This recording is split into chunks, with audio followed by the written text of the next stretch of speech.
What is up, everybody? Welcome back to Eclectic Beard Reactions. This go around, we've got the decisive moment of the Battle of Britain. This is something that others have reacted to, and I've waited. I've given it some breath and everything like that.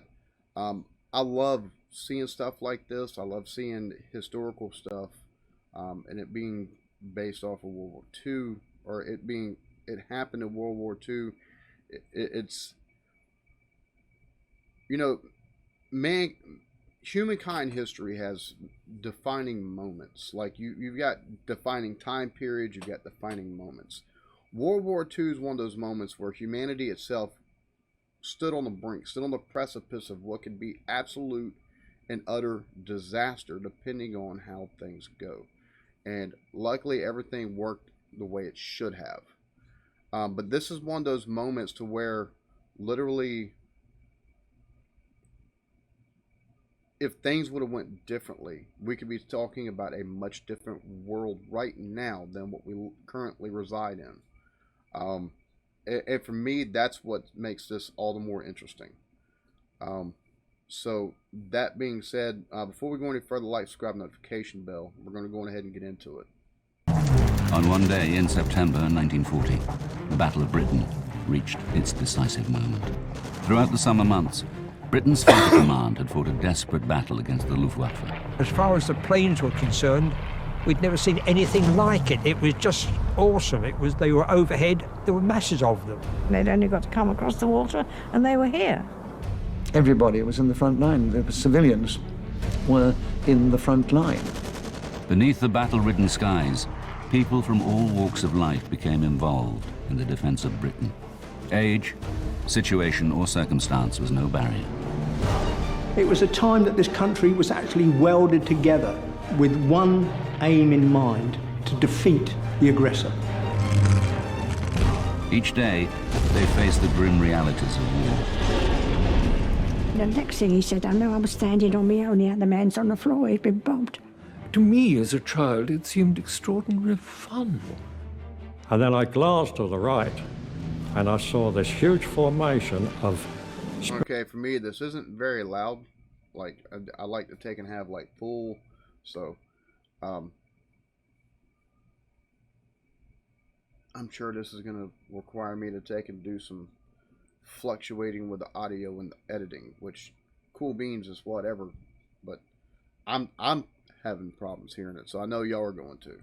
Fires and hurricanes making their way directly towards the formation of the bombers. And it was just unbelievable to see so many aircraft. Never seen so many aircraft.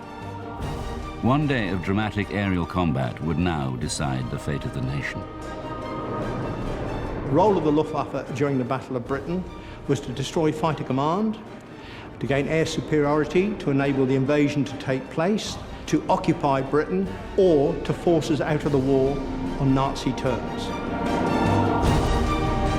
This is the story of that day, the 15th of September 1940, and 13 hours that saved Britain.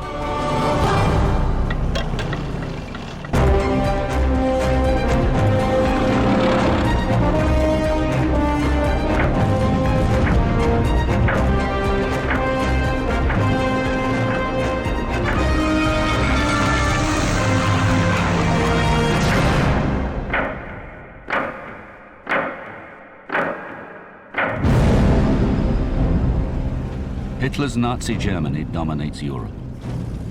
His armed forces have swept across the continent, crushing all opposition. Of his enemies, only Britain remains undefeated. The rest of Europe was either in thrall to Nazi Germany or had been conquered. Poland, Denmark, Norway, France, Belgium, Holland, Luxembourg, these countries had fallen. So Germany was at the peak of his powers. Hermann Goering, head of the Luftwaffe, believes that attacks by German Air Force alone can bring Britain to its knees. He has promised the Führer that the Royal Air Force will be swept from the skies. The German Air Force had concentrated on the Royal Air Force, both in the air and on the ground, the fighter airfields.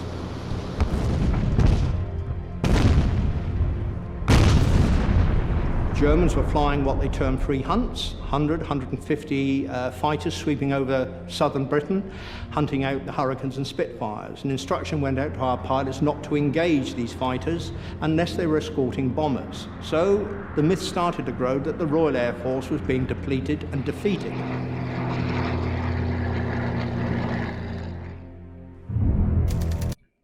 That's actually pretty freaking, like, the fact that that rumor started to grow. I can only imagine Germans taking it only emboldening them, but like, that's, Jesus Christ, that had to be terrifying. That had to be absolutely terrifying. The following events take place between 6:30 a.m. and 7:30 p.m. 13 hours that proved a turning point in the war with Germany.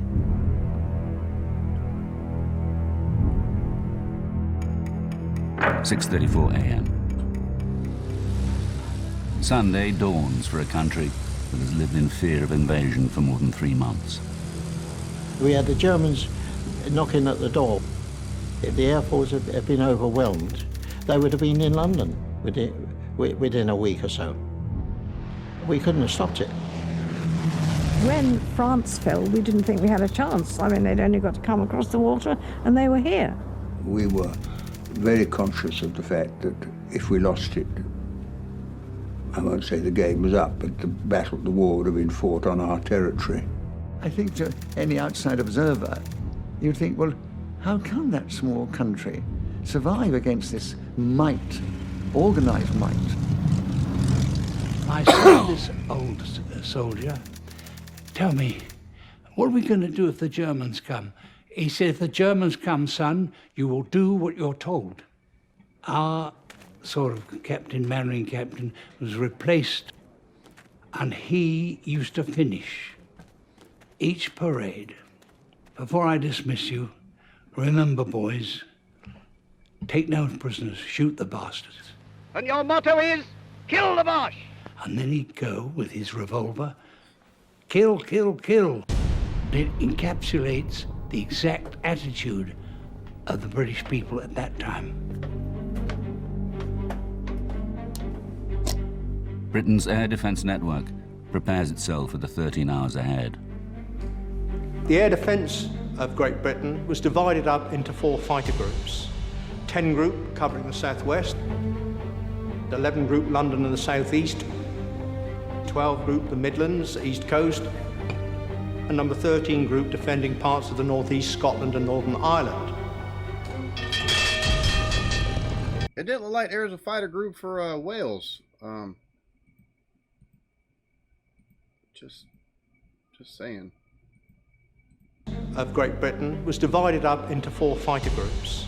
10 group covering the southwest, 11 group London and the southeast, 12 group the Midlands, east coast, and number 13 group defending parts of the northeast, Scotland and Northern Ireland. As the day begins, 1 squadron from each sector is brought to readiness. The integrated air defence of the United Kingdom is all down to the foresight of Sir Hugh Dowding. When he took over Fighter Command, he reorganised the air defence of the United Kingdom into the group system. The Germans had nothing like it, and in fact, they just did not realise what they were up against. 8:02 a.m. A lone German Heinkel bomber on a weather reconnaissance flight flies westward along the English Channel. Out of range of British fighters, its progress is monitored by an innovation that is the cornerstone of Dowding's air defence system. We had radar, which of course gave us eyes into the continent, so we could see the build-up of aircraft and we could see the aircraft coming across towards the UK. This would give us time to get the aircraft up off the ground and into position to meet any given threat. This information would go from the radar stations to Headquarters Fighter Command. It was filtered, passed to their operations room, and then passed direct to the group. They would place the plots on the table, and these would be tracked in by radar. CH radar was entirely in the business of defence. In other words, picking up bombers at 90 miles range before they ever started crossing the channel and heading in our direction. They were seen on the screen the moment they got up in the air.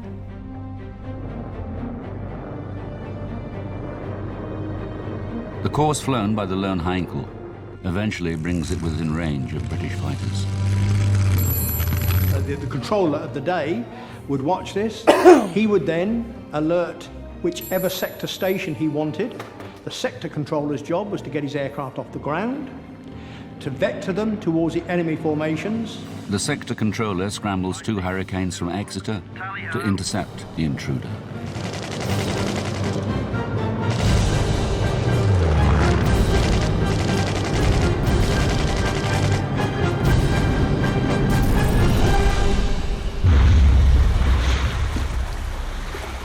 None of its 5-man crew survives. They are the first casualties of the day.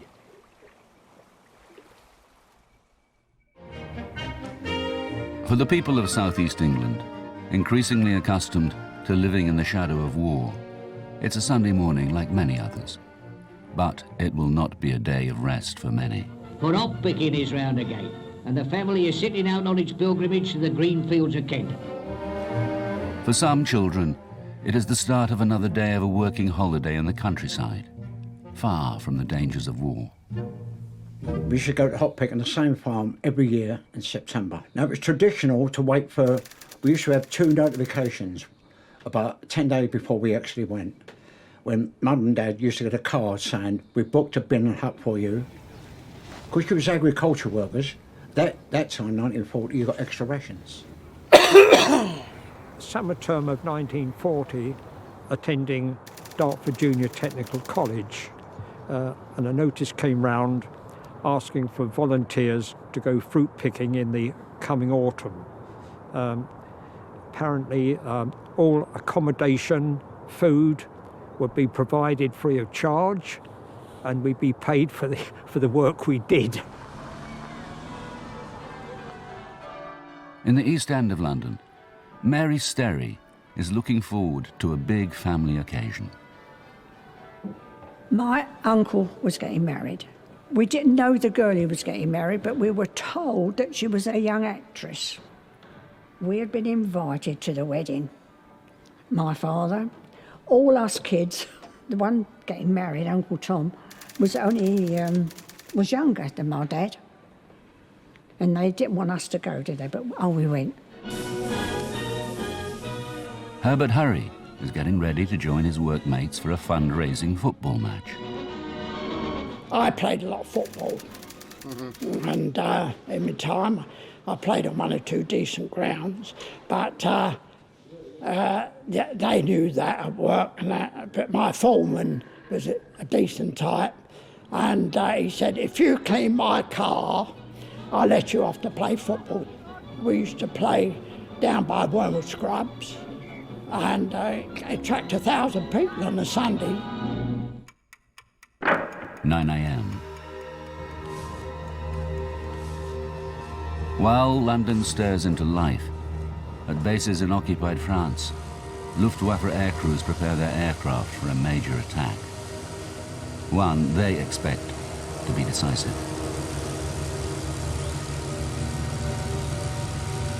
There was a meeting in The Hague in Holland, headed by Hermann Goering.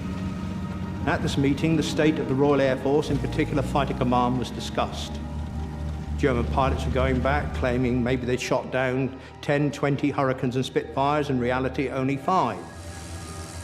The Germans believed that the Royal Air Force was now on the verge of defeat, and they mounted 2 major raids. 10:30 a.m. Britain's air defences are on full alert. But now, Air Vice Marshal Keith Park, commander of 11 Group, receives unexpected news.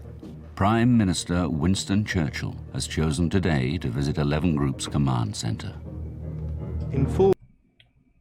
Just hearing the stories of the people before we've got to this point, we're talking again about the military. It's fascinating to me, like just going about their normal business. Like you know, nothing's happening and stuff like that.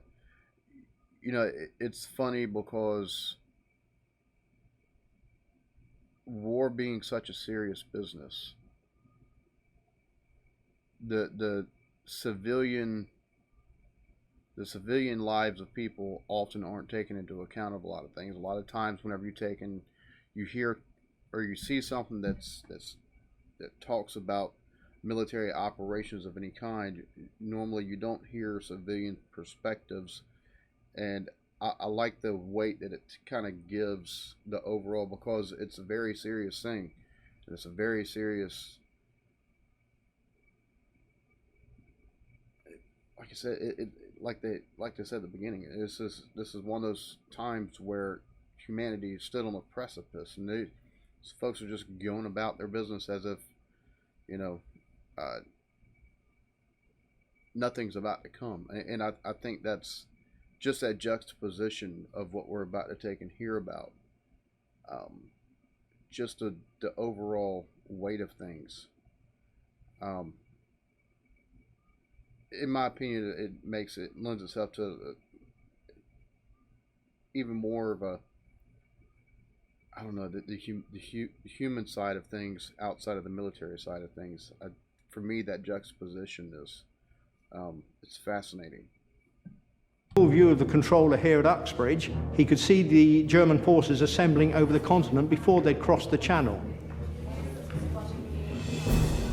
Churchill watches markers appear on the table, indicating a build-up of German bomber squadrons making their way to rendezvous points over the French coast.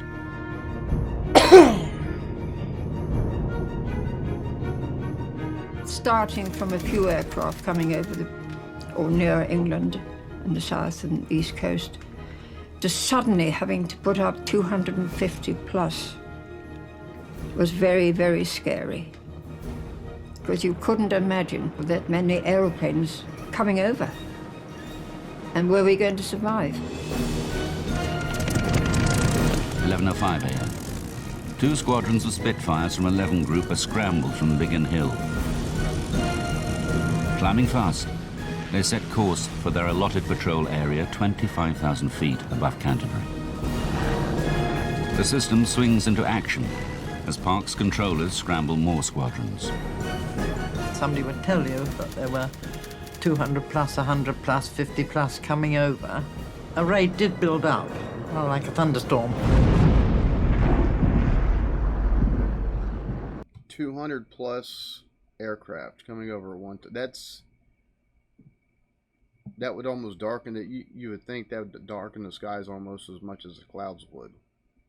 Like, that's a lot of freaking aircraft. The ladies that were plotting that had to be absolutely just, like the lady said, it was terrifying. I can't imagine the amount of, like, the way your breath catches when you're like, holy crap. Like, I can't, that's one of those things that your mind's eye is like, it can't conceive of stuff like that unless it's actually there in it. The Luftwaffe formations, comprising more than 200 aircraft, wheel towards England. Their target, London. Their course will take them over the farms and fields of Kent. Our neighbour said to me, your mother's calling you, Albert. So I think she wanted me to carry something back to the huts. As I walked back to the huts, we heard a heavy drone of aircraft. The weather was fine, clear skies, nice autumn days. And then after that, it all happened. The aircraft of Fighter Command are about to be drawn into a major battle above the Garden of England. The fate of the nation hangs upon its outcome. 11:36 a.m., 15th of September 1940. Luftwaffe formations cross the English coast at Folkestone. The only opposition they meet is anti-aircraft fire from the ground, reinforcing their belief that the Royal Air Force is on the verge of defeat and London is exposed to attack. Civilians in Kent have a ringside seat for the tumultuous events that follow. that they weren't dropping bombs. They were just flying steadily, not speeding like they do today, just steadily, masses of them, flying inland. Sitting alone in his garden, Graham Matthews watches almost 200 enemy aircraft cross the skies of Kent. I was in this garden. In fact, I was sitting on the steps right behind me here when I heard the German bombers coming over. And I could see this column of German planes. They were flying into these big puffs of flak put up by the anti-aircraft guns. Once the enemy aircraft had crossed the coastline, radar was technically redundant. So it was the observer corps, simply by looking through a rangefinder, binoculars, identified the aircraft, height, direction and number, feeding that information back to an observer centre, and from that centre simultaneously to the command, sector and to group. Having got your plots, it was then up to the controller to say what he wanted done with them. When there was a battle on, you would plot your plots, and you could see the combat kind of coming nearer and nearer.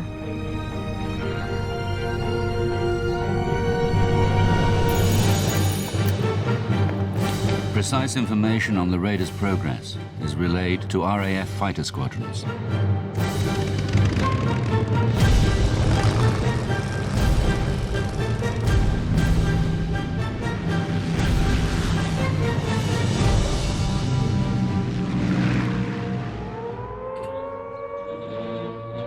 When you hear the sirens or anti-aircraft guns, you must get under cover at once. You must not stand staring up at the sky. The siren went, and of course, as a 6-year-old, I thought, this is it, war, war. So I zoomed out to the front door and stood there waiting to see all the soldiers with their guns and firing and shooting and sword fighting and all that. Nothing. Most people went to the underground, or if they had a little Anson sort of shelter, a tin placed in the bottom of the garden. My next-door neighbour, he'd dug a hole underneath his garage. If I was at home, I'd go down there and shelter. Above Canterbury, patrolling Spitfires of 92 and 72 squadrons have spotted the enemy formations and dive in to attack.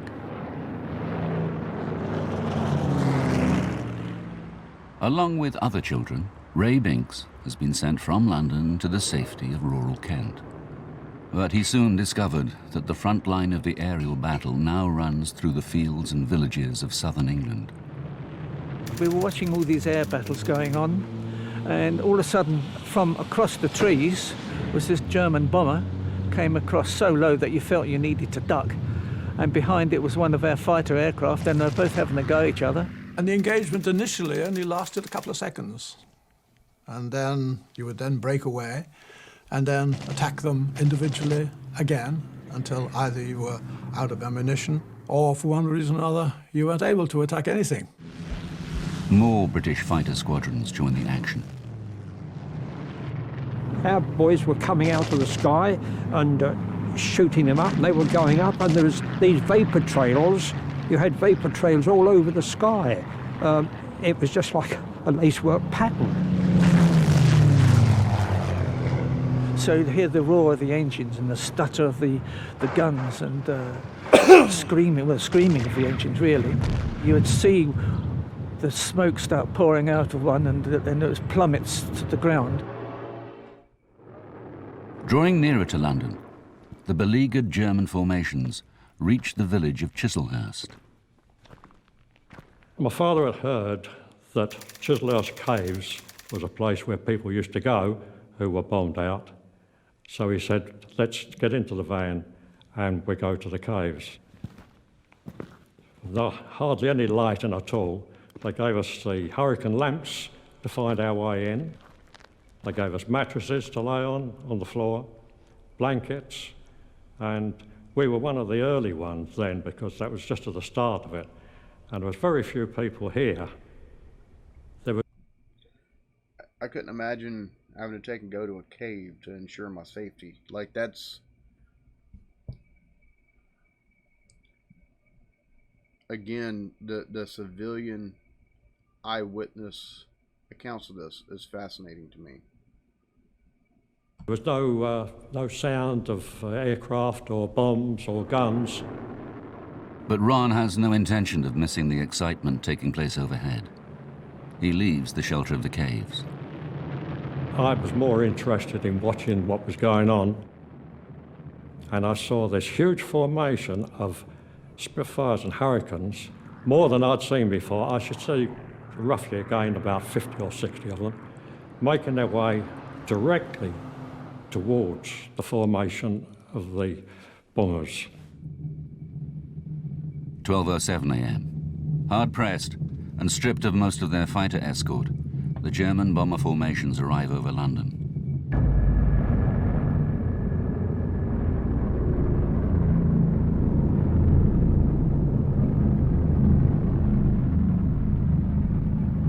You could hear the throbbing of these aircraft. It was pretty eerie, I must say. You could hear it was droning, you know, sort of, and you think, oh my gosh, we're going to be in for it. Twin brothers Jeffrey and Alan Lee Williams are already accomplished plane spotters. We knew all the aircraft before we joined the ATC, because every book we bought was about aircraft recognition. German bombers, especially the Hankels, they made a very distinctive noise. So you could tell the difference between a German plane and a British plane.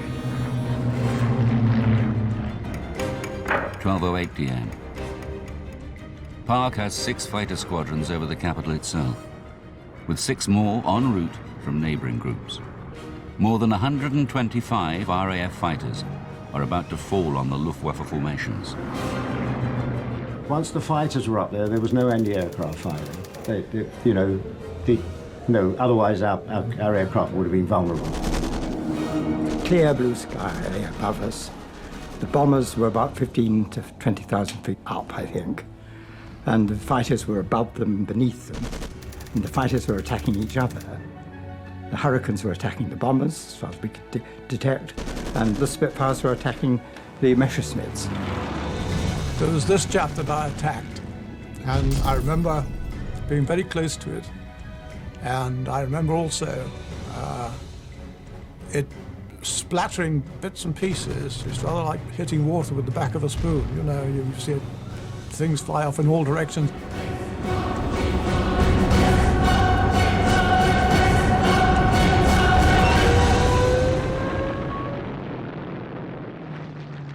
High over London, 5 squadrons from 12 Group now into the fray. There were that many RAF fighters in the sky, technically they were getting in each other's way.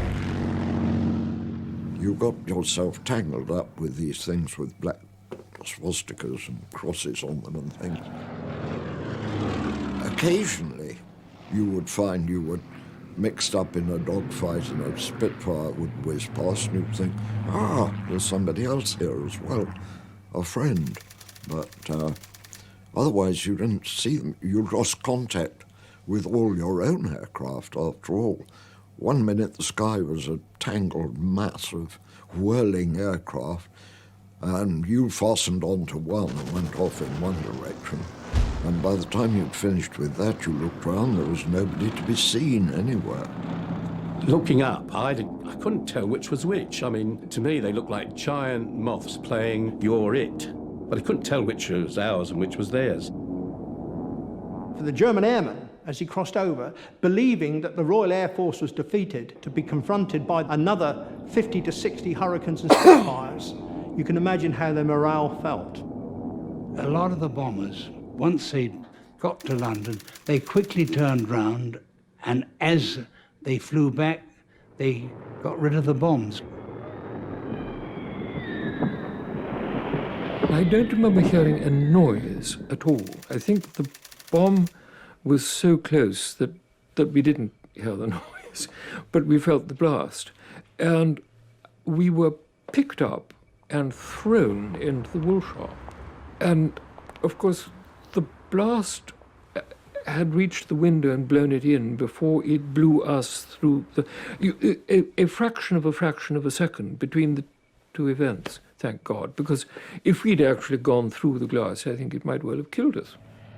And then, as I was about to deliver another attack on the same airplanes, the crew began to bail out.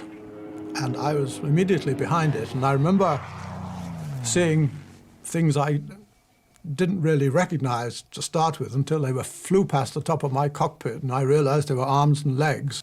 The German aircraft was shot down just over our area, and the pilot parachuted into the grounds of the old Bedlam lunatic asylum, which is now the Imperial War Museum.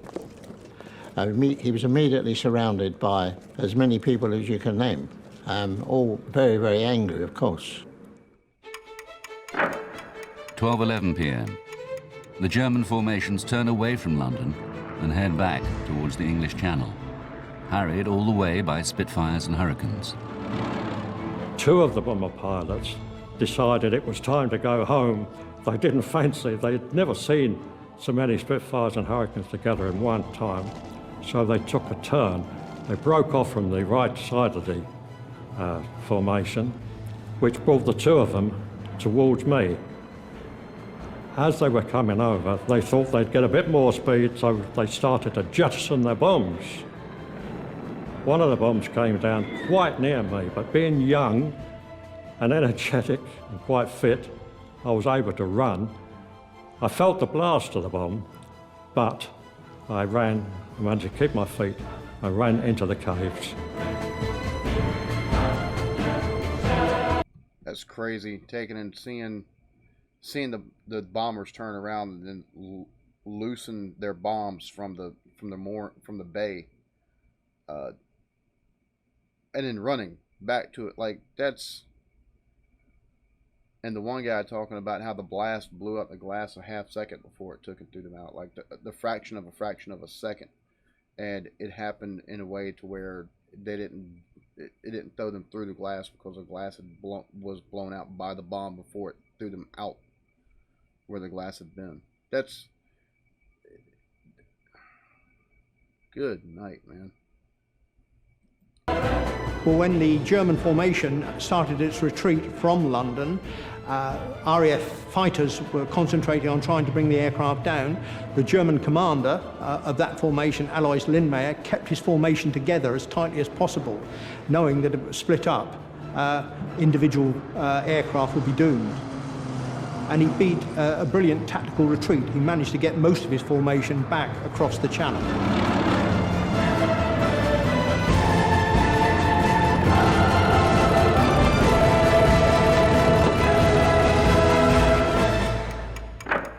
(12:55 p.m.)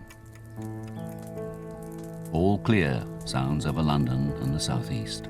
And all this within like 2 hours, because they said 6:30 in the morning until 7:30 in the evening. So, and we've went from 10 to 12:05. So just in the span of 2 hours, like, that's absolutely crazy how quickly this happened.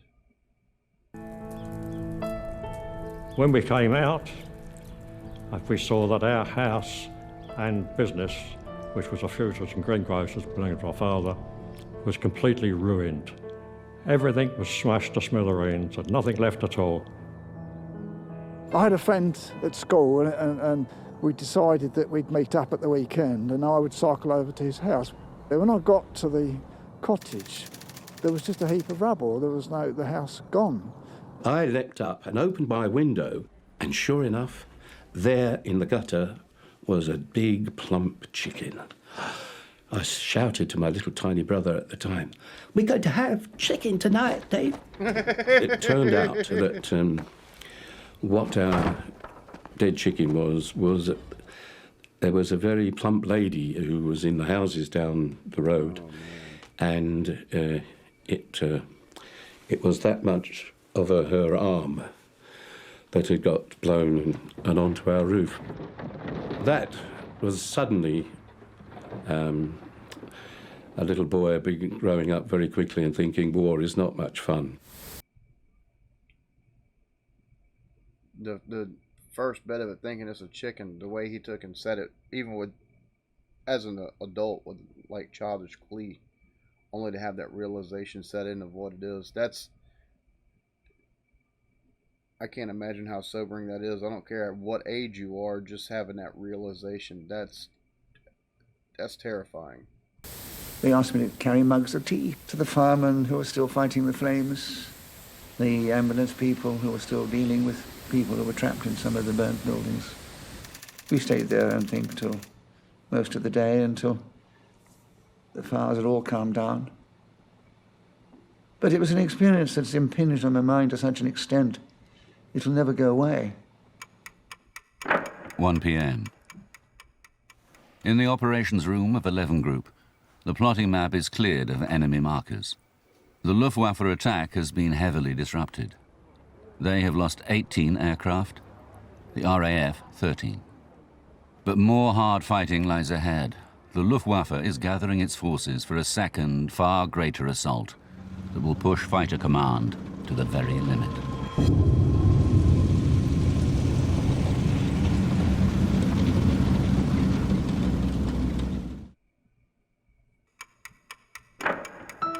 (1:05 p.m., 15th of September 1940. German bombing raids have shattered the peace of Sunday morning. The people of London and southeast England begin dealing with the aftermath of the raid. Some discover more than just debris and destruction. We were in our shelter and we crept out, and in the first apple tree down the garden there was a parachute opened. No sign of an airman, just the parachute. This little pickup truck came along, I think it was a Hillman or an Austin, with 4 or 5 Home Guard in the back, and I think they had 1 rifle, and they asked us where the parachutists had come down, and so we told them, and off they went. We were told to keep them covered and make them take off their parachute. When they were captured, those German pilots, they were so arrogant they couldn't do anything with them because they thought they would be released in a few weeks. The Brits were going to give in. I think if someone's dropping bombs on you, you don't like those people very much. You know, there used to be a saying going around, the only good German was a dead German. The other thing was, which lightened it up for us kids, was searching for shrapnel. Shrapnel became a sort of currency amongst small boys. You could swap cigarette cards for shrapnel and the other way around. You know, really good conker would be worth a piece of shrapnel. And so getting out into the streets first was quite important. What you got, Gert? Good, that'll make a good souvenir. There would be competition between other boys, mostly boys, girls as well, I suppose, but mostly boys, of how much you collected. We collected buckets of the stuff.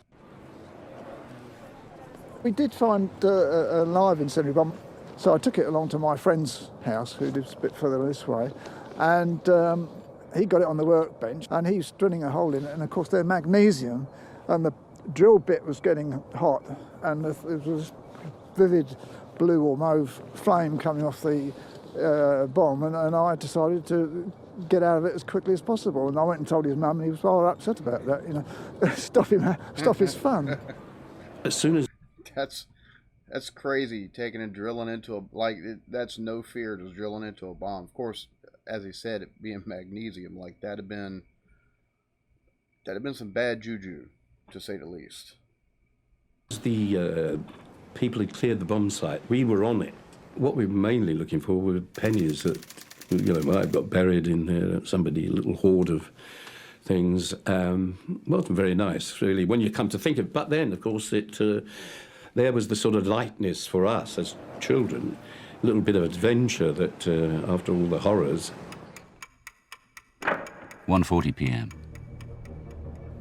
Reports are streaming in as the electronic eyes of the radar network detect another build-up of enemy aircraft across the channel.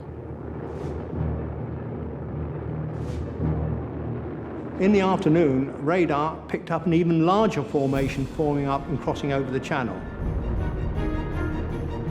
Although it couldn't give an exact number, it was estimated to be 400 plus aircraft. Jesus. Christ. Our aircraft, of course, after the morning raid, had returned to ground to rearm and refuel, and were back up in the sky to meet this threat. The Luftwaffe forms 3 huge columns of aircraft. This aerial armada is determined to batter its way through all opposition.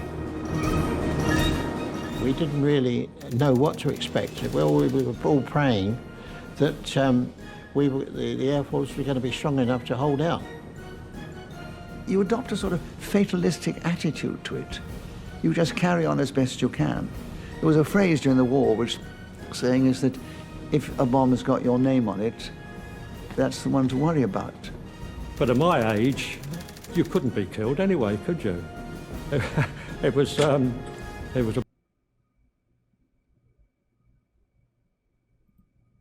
hold out. You adopt a sort of fatalistic attitude to it. You just carry on as best you can.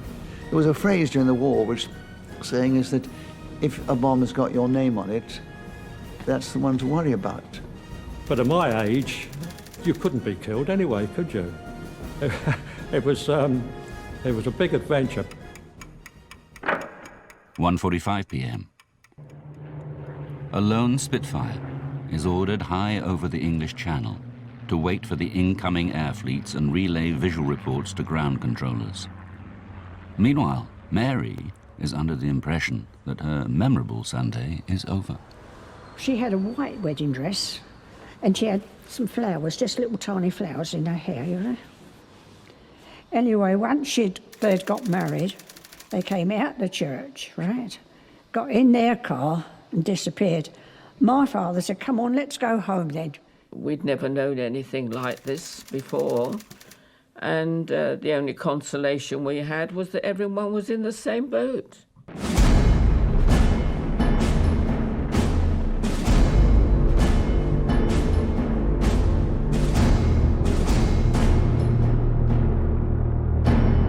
One thing that gets me about the Nazis is the swastika, because they've taken a symbol in many cultures that is about peace and eternity, and they've absolutely corrupted it from modern times. Like, there's people, because people are ignorant, basically, because people are ignorant, there's a lot of religions and stuff like that, and people who especially, it's especially large in some Indian cultures and stuff like that. And people have been branded racist and stuff like that because nobody cares to take the time to actually look up symbolism anymore. So they see the swastika, and these people are using it for purposes to take and represent love and internal internal shit. There's like 3 or 4 different ways that it's used, and it's all to take and represent really good stuff. And for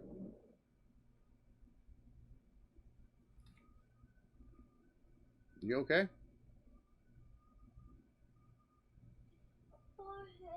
I don't know. And for the Nazis to completely corrupt a symbol that is rooted in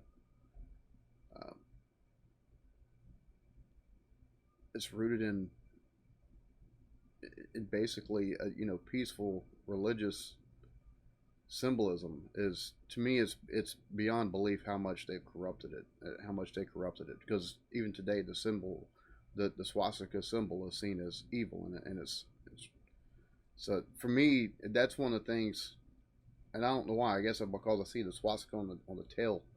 There's the tail sign or whatever. It's just it's crazy what their evil has corrupted.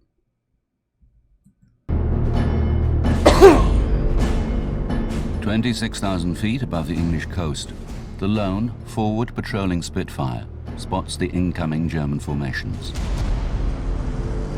5 minutes later, more than 450 enemy aircraft begin to cross the English coast. As each of his squadrons returns to combat readiness, Air Vice Marshal Keith Park orders them airborne once more. And again, he requests help from neighbouring groups. Okay, chaps, scramble. 2:05 p.m. 275 fighters are scrambled to face more than 100 bombers, escorted by over 350 enemy fighters. Good God. Throughout southeast England, the air raid sirens scream their warning. This is Red Observer. We got hostiles, 30 plus. They herald the approach of the enemy air fleet, and a battle fast moving towards its climax.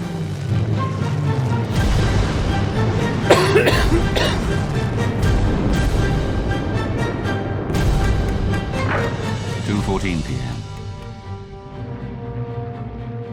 The first clashes take place high above Romney Marsh, as 3 Spitfire squadrons throw themselves into a steep dive to attack the enemy formations. I saw all these hundreds of Germans coming in, and we went in as a squadron to attack the bombers. So I went in at this height. They were in close formation, and the gunner never fired back at me, and I always thought that somebody had been at him first. But anyway, I got an engine blazing.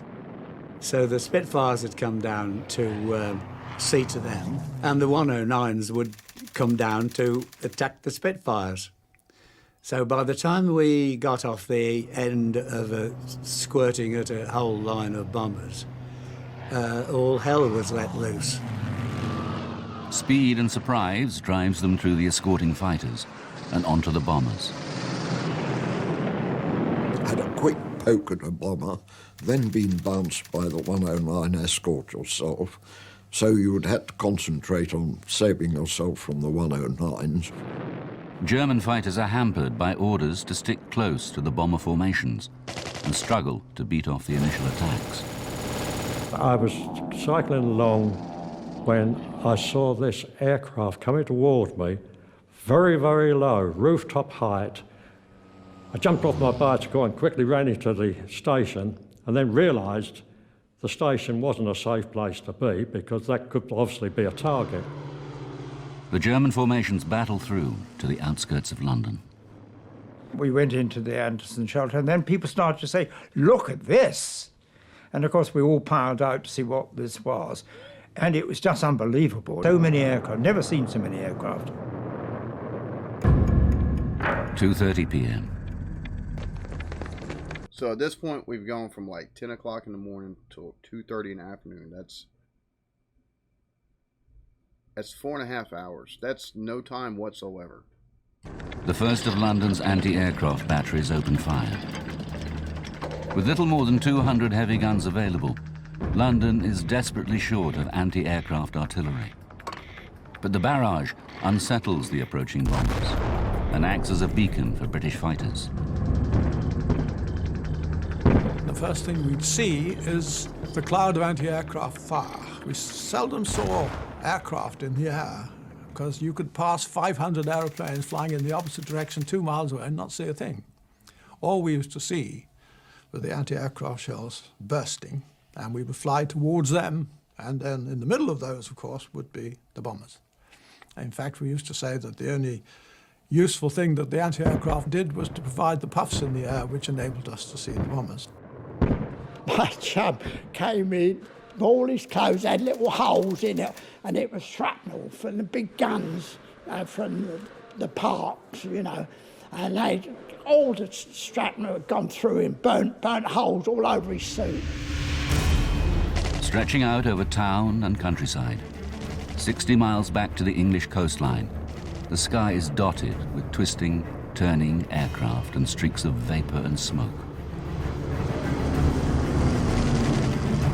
What you can remember is them coming down in smoke and screaming and that sort of thing, sparring down with a column of smoke and hit them when they hit the ground. 2:33 p.m. The command system is becoming overloaded, with reports of squadrons engaging and dogfights underway.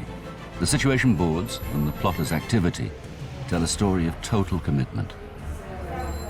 One would have the impression that during a battle, the operations room would be calm, controlled and orderly. According to one of the ladies that worked here, when aircraft were up, it was chaotic and extremely noisy. Churchill observes the crowded plotting table, sensing that the action is approaching a climax. He looks for signs of squadrons being held in reserve. He asked Park, how many reserves do we have left? The answer was none.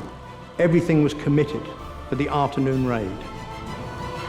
Park, later described as a man who could have lost the war in an afternoon, has sent every available squadron into action. The decisive hour has arrived.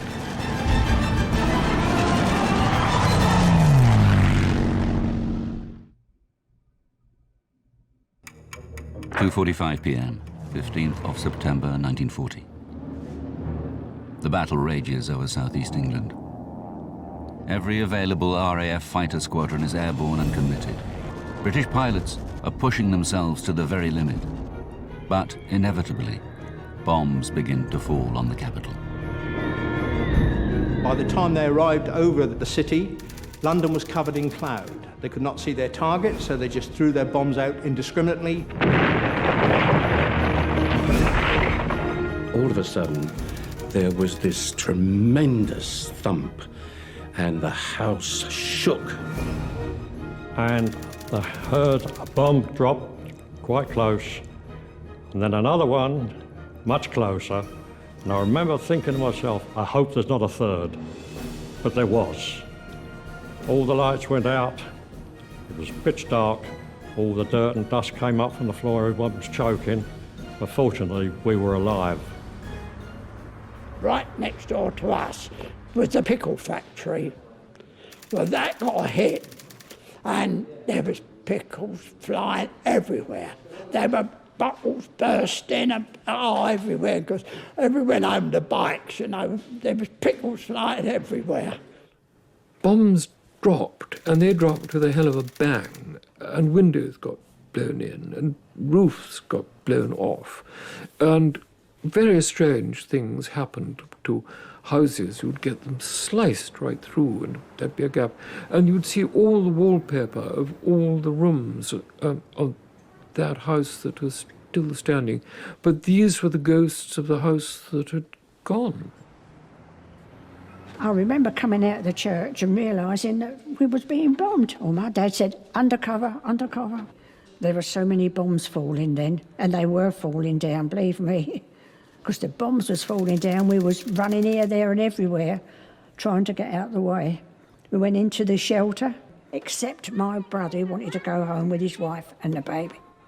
The bomb came down at the front of the shelter and pushed him down on top of his wife and the baby, so they were saved, but he was gone. And that was the last time I see him. Oh my God. During the war, people got killed, but you never looked at it from that point of view. I suppose the fighter pilots were the same, really. They just glad they shot someone down. It was either them or us.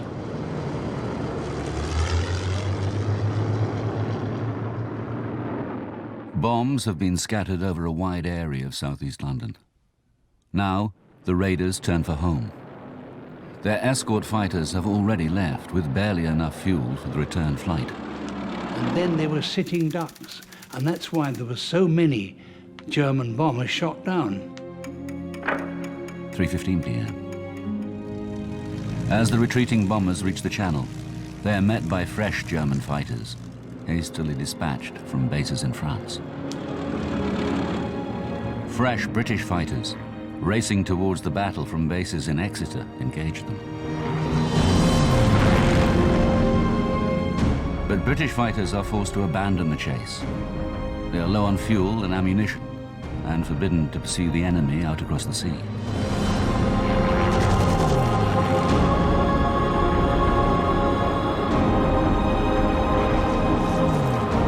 With ominous clouds piling in the skies, the threat of further aerial action recedes, much to the relief of all who have fought and lived through this day. 5:25 p.m. One last Luftwaffe daylight raid is plotted. In spite of a grueling day's fighting, several RAF squadrons again take to the air. The enemy raiders are a fast hit-and-run force of fighter bombers, targeting the Spitfire works at Southampton. But they are driven off without loss to either side. For Fighter Command, it is their last major action of the day.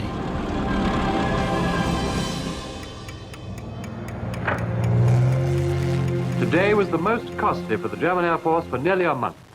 In daylight raids, between 350 and 400 enemy aircraft were launched in 2 attacks against London and southeast England. About half of them were shot down.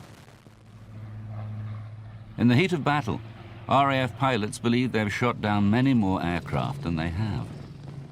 Actual German losses are more down to earth. The Luftwaffe has lost 79 aircraft and more than 130 aircrew, compared to RAF losses of 29 aircraft with 12 pilots killed. Nonetheless, it represents a stunning victory. That's a massive, like, 79, which they thought it had been more, but 79 downed of the Germans and only 20-something of the British. That's a massive, massive, massive victory. Like, that is big time.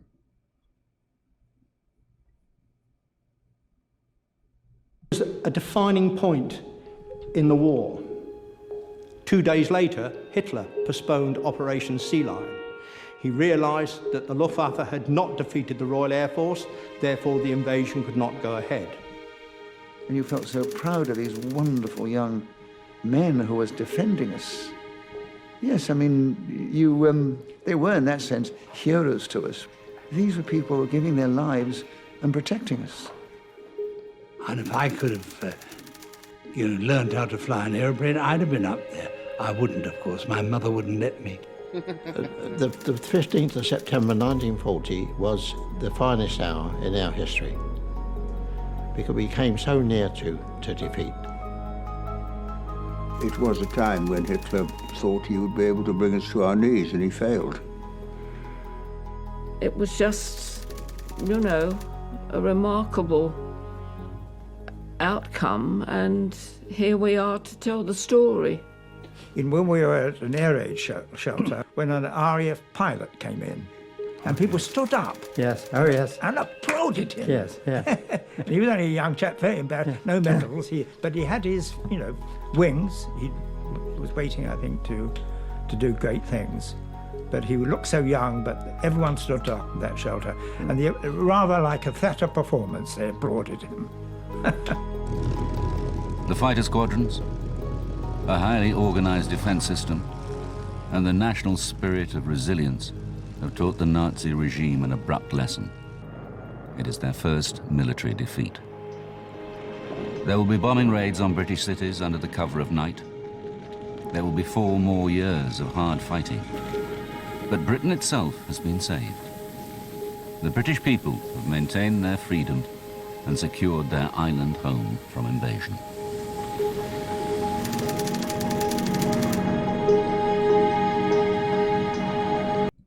So you'll probably see some jump cuts. My daughter come in, she's not feeling very well today, so I might have to make some edits. But this right here was, for me, the most fascinating part of this. As much as it was cool to take and learn about, like, almost minute by minute happenings of what was going on. It's the civilian viewpoint.